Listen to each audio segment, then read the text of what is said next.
Hello tout le monde, j'espère que vous allez bien. On se retrouve aujourd'hui pour parler d'Apple, et plus particulièrement d'une de leurs usines.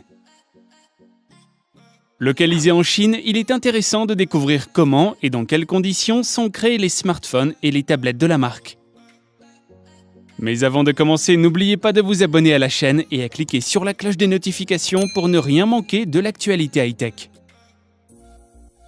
Embarquement immédiat, partons tout de suite découvrir l'usine chinoise d'Apple.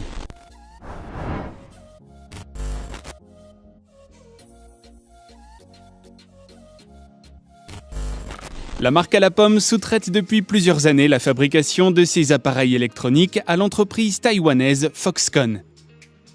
Son fondateur, Terry Gou, est souvent surnommé le Donald Trump taïwanais. Son entreprise est cotée à presque 5 milliards de dollars. De plus, c'est le plus gros employeur en Chine, avec 1,3 million de collaborateurs en 2018. Foxconn fabrique l'électronique pour plusieurs entreprises. On note notamment Samsung, HP ou encore Dell. Mais son plus gros client reste Apple, qui lui confie la totalité de sa production d'iPhone. Les smartphones sont fabriqués dans l'usine qui se trouve dans la ville de Zhengzhou. Cette ville de 9,5 millions d'habitants se situe dans la province de Hunan. Connue en Chine pour être l'une des régions les plus frappées par la pauvreté, elle est aussi très souvent renommée la ville d'iPhone. Et ce surnom lui va assez bien puisque pas moins de 350 000 habitants travaillent pour Foxconn et vivent d'ailleurs sur place au sein de dortoirs, surtout pendant la production du dernier iPhone entre juin et octobre.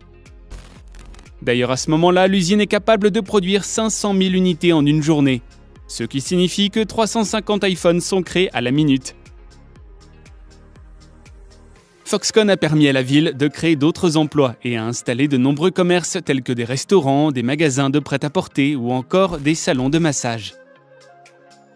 Ces magasins ont été lancés dans le but d'être utilisés spécialement par la main-d'œuvre de Foxconn et leur permettre de se divertir et de prendre du temps pour eux après de longues journées de travail. L'usine de Zhengzhou est dédiée spécialement à la dernière étape de l'assemblage de l'iPhone. Cela représente 400 tâches différentes exécutées discrètement par les ouvriers de l'usine. La plupart des employés répètent les mêmes gestes toute la journée. Cela peut aller de la pose d'une simple vis en passant par une simple soudure, pour terminer par la mise en place de la coque du smartphone. Cependant, les ouvriers ne changent pas de poste de la journée, pouvant ainsi passer plus de 8 heures d'affilée à effectuer le même geste.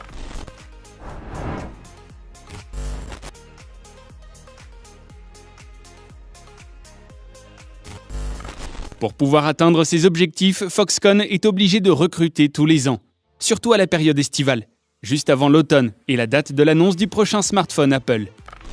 Si le travail proposé ne nous paraît pas attrayant, ça n'est pas pour autant que l'entreprise manque de candidats. Un étudiant de l'université de New York s'est rendu en Chine sous couverture pour découvrir de l'intérieur l'entreprise. D'après ses propos, tout ce qu'il a eu à faire est de se mêler à la queue des candidats qui attendaient devant les portes de l'usine. On lui a ensuite demandé de décliner son identité et de réciter l'alphabet en anglais, c'est tout. Durant la période la plus intense de l'année, un des employés de l'usine se poste devant les portes avec un haut-parleur, proposant à toutes les personnes qui passent de venir travailler dans l'usine dès maintenant. L'étudiant s'est ensuite retrouvé sur une chaîne de fabrication aux côtés de 200 autres employés. Sans surprise, le jeune homme a rapidement trouvé le travail ennuyeux et répétitif. Il n'a cependant jamais eu affaire ou été témoin d'abus de la part de ses supérieurs. Le seul écart qu'il a pu constater est d'avoir entendu une fois son supérieur hausser le ton un peu trop brutalement. Arrivé sur la période la plus intense de l'année, l'étudiant s'est retrouvé à devoir faire de nombreuses heures supplémentaires. Ces heures devraient officiellement être volontaires, mais elles se sont vite trouvées obligatoires sous peine de renvoi immédiat. Le gouvernement chinois a même souhaité soutenir cette entreprise qui emploie de nombreux citoyens chinois, pour qu'elle continue de progresser et à peupler la région pour les aider à recruter plus rapidement. Et si l'étudiant de l'université de New York a rapidement eu beaucoup de mal à supporter son travail pendant 6 semaines, plusieurs employés ont avoué à visage couvert qu'une grande rotation des employés avait lieu après une année de travail.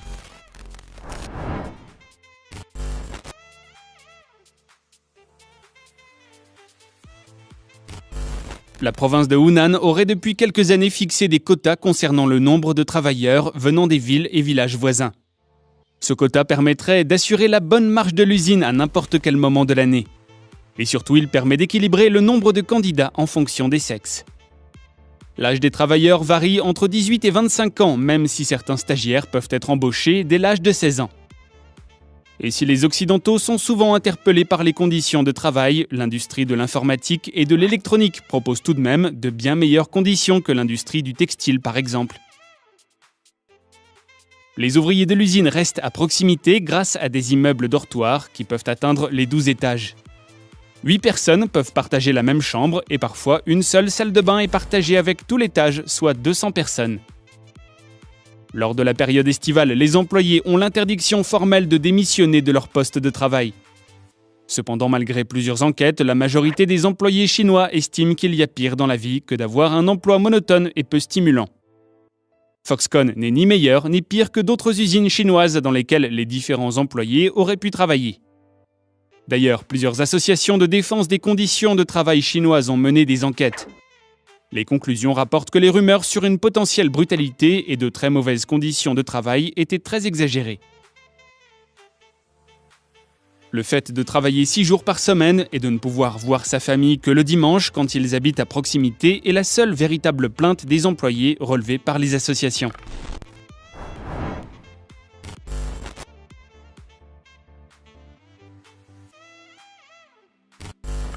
Comme toutes les grosses entreprises, Apple et Foxconn ont leur point noir. Ici, il s'agit surtout de la condition de la communauté ouïghour. Bien qu'Apple ne soit pas directement lié à la polémique, son image s'en voit quelque peu noircie. En effet, selon de nombreuses sources, l'usine de Zhengzhou utiliserait le travail forcé de la communauté des Ouïghours.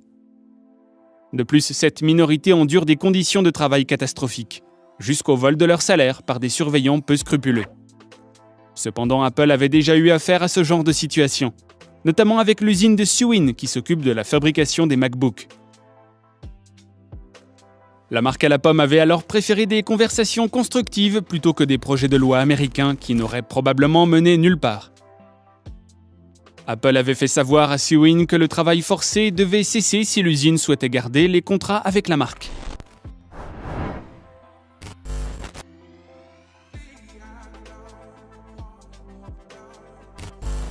Aujourd'hui, les conditions de vie en Chine tendent à s'améliorer et le coût de la main-d'œuvre devient plus important qu'auparavant.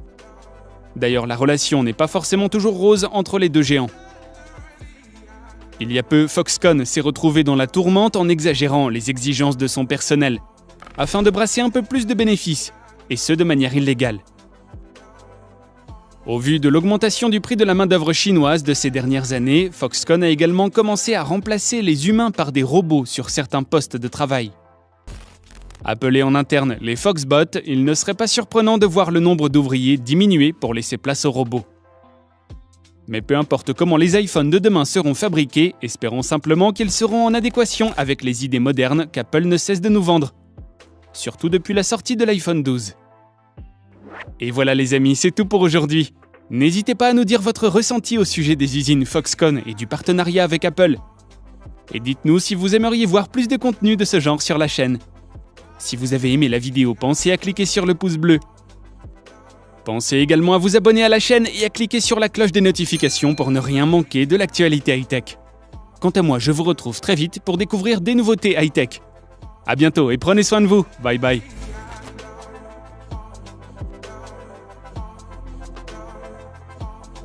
Underestimate the things that I will do.